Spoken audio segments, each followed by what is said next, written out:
It's a prime-time matchup inside Doak Campbell Stadium as number 2 Florida State takes on number 5 Notre Dame at 8 p.m. Saturday night.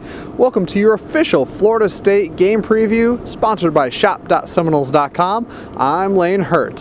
While it probably goes without saying, the Seminoles, as they get ready to take on the Irish in primetime, are looking forward to this one. We know that everybody's going to be watching. This is a big game.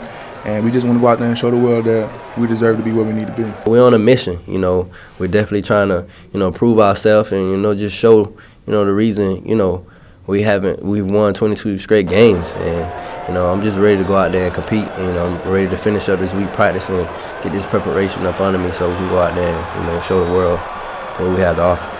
For Florida State's defense, it all starts with Notre Dame quarterback Everett Golson, who has accounted for 71% of the Fighting Irish's points this season.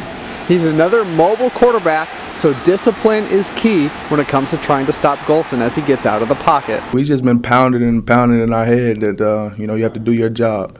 Don't do anybody else's job. Go out there and do your job. Play Florida State football. Be physical. Chase the ball. And we'll be fine. And they have a really talented quarterback, and we're just preparing for him, his athleticism, his ability to make plays. They're a really good program. They have athletes all over the field, so we just, we're working on us. We're working on being assignment perfect, having everybody in the right spot at the right time. My X factor for Saturday night is linebacker Matthew Thomas, who has been reinstated to the football team as Coach Fisher announced on Wednesday at his call-in show.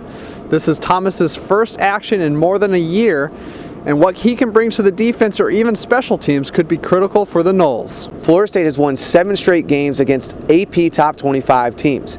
In that span, they've scored an average of 27.8 more points than their opponents. They've also outgained their opponents by an average of over 180 yards a game. They've also completed a higher percentage by 12.4%, resulting in 25 more touchdowns. In order to have that kind of success this game, Florida State's going to have to focus on their assignments. Just basically, playing with our eyes and, not getting out of place is the biggest thing for us. Just making sure we know what's going on. And we've already got a good start on it.